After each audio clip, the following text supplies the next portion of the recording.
Салам достор, биздин каналга жазылыңыздар. Башкалар көрсөтпөгөндү биз көрсөтөбүз. Ош бажасында жумуш кылып жүргөн Кыргызстан боюнча контрабанда управлениянын замначальниги болуп жумушка жеткенин, анан бир аз кырдаал жумуштары болуп, токуон чыгып өз ыктыяры менен жумуштан кеткен эле. Ошондон бери бир жыл өттү. Райымбек Исмаилович мени тынч койбойт. Жумушка кайтасың, жумушка иштейсиң. Мен айткандай болот, мен дегендей болот деп. Коюңуз десем дагы эч тынч койбойт, жан бербейт.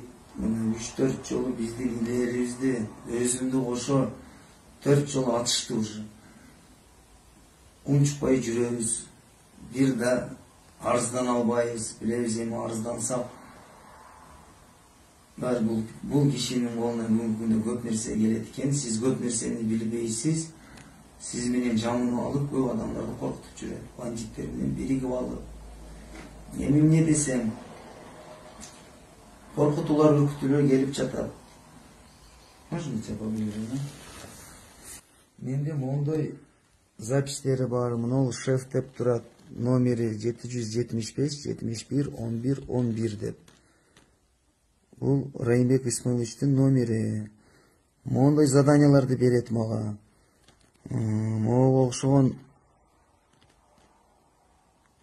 Али Токтокуновдун бүгүнкү күндө адрестерин табып, мага табып келесиңер, Прагадан тирүүлүккө мага алып келесиңер деп ушундай буйруктарды берет.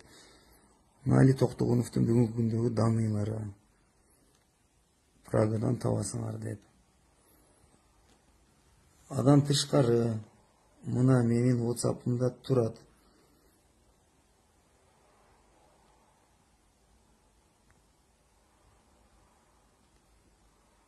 Бүт СМС'терим мына сурамайт шеф, жумушуңузда иштебей эле кое берейин деп.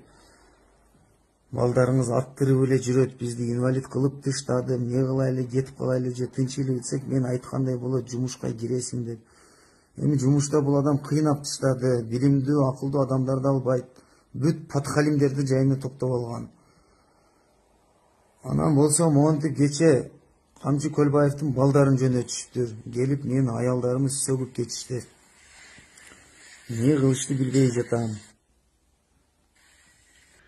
Райымбек Матраимовго байланыштуу иликтөөңөр Кыргызстандан чыгарылган кеминде 700 миллиондун изи тууралуу маселе эмне болду деп мага дагы, Азаттыкка дагы комментарий жазып атасыңар. Окуп көрүп жатабыз. Мынтип түйшөлгөнүңөр туура жана жөндүү. Ага жооп берердин алдында мен бир жагымдуу жаңылыкты бөлүшө кетейин. Азаттыктын жана өнөктөштөрдүн биргелешкен ошол иликтөөлөрү Том Ренер атындагы эл аралык абройлуу сыйлыкты жеңди. Аны иликтөөчү журналисттер жана редакторлор аттуу эл аралык уюм тапшырат. Том Ренер сыйлыгы бул демейде уюшма кылмыштуулуктун бетин ачкан журналисттик материал үчүн берилет. Демек, эл аралык коомчулук Кыргызстандан ошол кеминде 700 миллион долларды чыгарып аткан учурда уюшма кылмыштуулук өкүм сүргөн деп тааныды. Жана ошондой эле буга ошол учурда бийлик өкүлдөрү аралашканына дагы ынанды.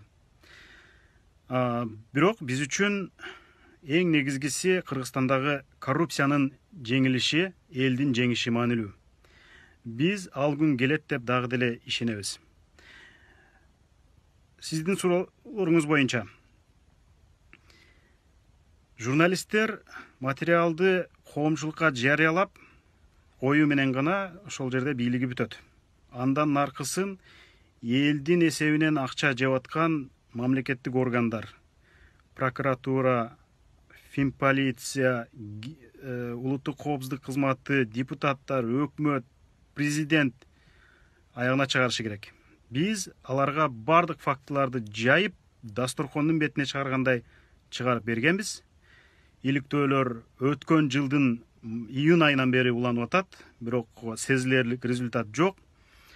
Былтыры күздө ошол Азаттыктын иликтөөсүнөн кийин ошол 700 миллионду чыгарып аткан учурда Кыргызстандын бюджетине 6 миллиард сом салык төлөнбөй калганы анык болгон. Өкмөт ошол төлөнбөй калган салыкты ошондон бери төктүрүшү керек эле, кайтарышы керек эле. Мына азыр коронавирустан кыйналып элдер нанга акча таппай отурат. Кыргыз өкмөтү 700 000 киши жумушсуз калышы мүмкүн деп атат. Ошондой жумушсуз калган адамдарына башка өлкөлөр $100, $200, Америка $3000 чейин колуна акча карматып атат. Бизде андай мүмкүнчүлүк жок деп кол жайып отурушат. Эгер ошол 6 миллиард сомду өндүргөндө азыр 700 000 кишиге $100 бөлүп берсе болот эле. Ишенбесеңиз калькуляторуңузду алып чыгып азыркы курс менен санаңыз. Биздин элге келтирген пайдабыз мына ушул. Кээ бирөөлөр айтып атпайбы, силер эмне пайда келтирип койдуңар, элге эмне жардам кылдыңар депчи. Журналисттин жардамы мына ушул. Биз элдин ырыскысын кайтарып берүүгө абдан чоң шарт түздүк. Кээ бирөөлөр уурдаган миллиондордун бир бөлүгүн чачып, анан элге жакшы көрүнүүгө аракет кылат экен. Элдин бүтүн нанын тартып алып, күкүмүн берип алдаганга аракет кылат экен. Муну аң сезимдүү адамдар көрүп турат деп ойлойм. Журналисттердин иликтөөлөрү, ишмердиги дагы уланат. Буюрса, башка дагы толгон токой коррупциялык иштерди алып чыгып бетин ачабыз. Бул биздин миссиябыз жана эл алдындагы парзыбыз. Бүгүнкү кайрылуу символикалык датага дагы туш келип турат.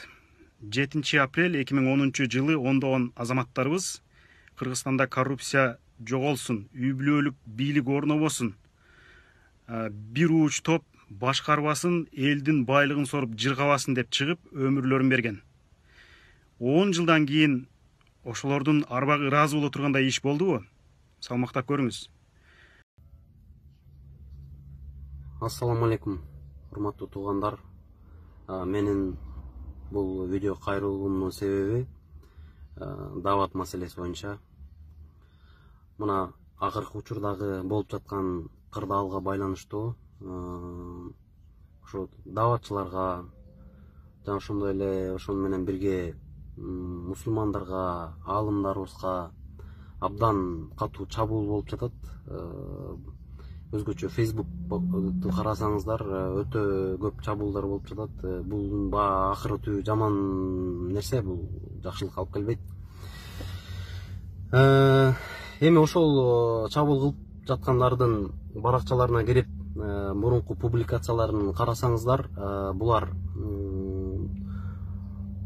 тилекке каршы коронавирустун биринчи ошо жугуп калгандар, биринчи ооруп калгандар ошо биздин даватчыларыбыз болуп калган. Буларга абдан майдай жагып, чырактарына тим эле май тамып, абдан айгай салып киришти да.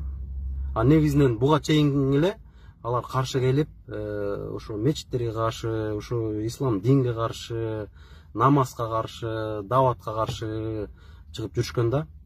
Анан бирдеме десе эле сразу айтышат, даватчылар салбырап, анан буту кир, анан сакалдары салбырап жүрүшөт депчи. Ой, сакалы жок эле жашынакай эле костюм шым кийип чыкып жүргөн эле өзүбүздүн сонун момун мусулмандарыбыз бар да. Сонун эле даватын айтып жүрөт. Дават деген эмне? Дават деген болгону динди жеткирүү, динди туура жеткирүү, жамандыктан жакшылыкка кайтаруу да, болгон эле ошол. Аны сиз деле, мен деле баардыгыбыз эле ушу балдарыбызга дават айтып келебиз негизиненчи. Кой тийбе, ал жаман болот, урдаба айланайын, ал жаман болот. Мунун баардыгы эле негизинен дават болуп эсептелинет да. Анан дават деп ушу айгай салып атып, болгон ушу момун мусулмандарга жана ошондой эле ушу жерибизде, элибизде ислам динине көпчүлүк кишилерге аябай шек келтирип атасыңар да. Бул туура эмес нерсе кылып атасыңар. Мен бул тууралуу тасмада тарткам. Мисалы үчүн аят 1 ушул даватта, мындайча айтканда дават жөнүндө да. Бул тасмадан кийин мага өзүмө жеке келип, колумду кысып айткандар болгон. Азамат, сага рахмат, ушу тасмаңдан кийин мен деген кадимкидей жүрөгүмө жакшы бир сезимдер пайда болуп, ушу мен аялым экөөбүз урушуп жүрдүк элек, же күйөөм экөөбүз урушуп жүрдүк элек, ушу табыштык, кайра жараштык, сонун жашап атабыз, мына кийинки балабыздын атын Али койдук деп айткандарды угуп мен абдан сүйүнгөм да. Жакшы болгон турбайбы депчи. Анан даватчы деп эле силер ойлоп атасыңар да, баягы. Анан эң эле өкүндүргөнү, биз аябай сыйлап жүргөн ошо аксакалдардын айрым аксакалдар айтып атат да эме депчи, мындай кадимкидей эле интервью берип жүрөт. Даватчылар мурунку алкаштар, мурунку зөөкүр ошо түрмөчүлөр деп айтып жүргөндөр учурлар болуп атат да. Эми мындайча айтканда ошо мына карасаңыздар, айт намазында канча деген жүздөгөн, миңдеген, жүздөгөн, 100 миңдеген адамдар ошо площадька чыгып намаз окуп келип атышат да. Анан ошонун баардыгы тең, мисалы үчүн дават айтат да. Анан сиздер эмне ойлоп жатасыздар, ошонун баардыгы тең мурунку алкаштар деп. Сиздер жаңылышасыздар да. Ар бир нерсенин өзүнүн чеги болот. Арасында туура эмес жолдо жүрүп, ошо жакшы жолго түшүп, анан кой деп башка дагы туура эмес жолго түшүп жүргөндөргө барып, кой андай туура эмес экен, мен башыман өткөн, андай болбойт деп айтып дават кылып жүргөндөр бар, жок эмес. Ал эмне, ал нерсеге сүйүнүш керек да кайра. Ал нерсеге сүйүнүш керек. Бул туура эмес жүрүп, мурун ууру болуп жүрүп, мурун деген зөөкүр болуп жүрүп, бул оң жолго түштү, бул жакшы адам болуп калды, бул даватчы болуп калды депчи. Анан жанагы сакал коюп, башына жанагы сүннөт кийинип жүргөндөрдүн баардыгын тең араб кулдар дейсиңер. Бул араб кул эмес. Болгону Мухаммед саллаллаху алейхи салам убагында ошондой кийинип жүргөн. Муну Мухаммед саллаллаху алейхи саламдын жүргөн турумун, кылган ишин, сүйлөгөндөй, жана өзү кандай жүрсө ошондой кылып жүргөн. Бул сүннөт деп эсептелинет. Бул сүннөт деген, бул мындайча айтканда дополнительный сооп да. Ансыз деле жүрсө болот, ансыз деле намаз окуса болот, ансыз деле дават айтса болот. Бирок жана антип жүргөн бул дополнительный сооп да. Аны силер түшүнбөй туруп эле анан араб кулдар, анан тиги бу деп жаман негатив кылып, ушул баягы динибизди абдан бир ыплас нерсеге алып келип атасыңар да. Бул өзүңөр эле күнөөгө убат дин болбостон, ушу жаңы динге кирейин деп аткандарды дагы ошол динден алыстатып атасыңар да. Силердин максатыңарды мен билбейм кандай. Ошону эмитен ошо жакшылап ойлонуп иш кылыңыздар.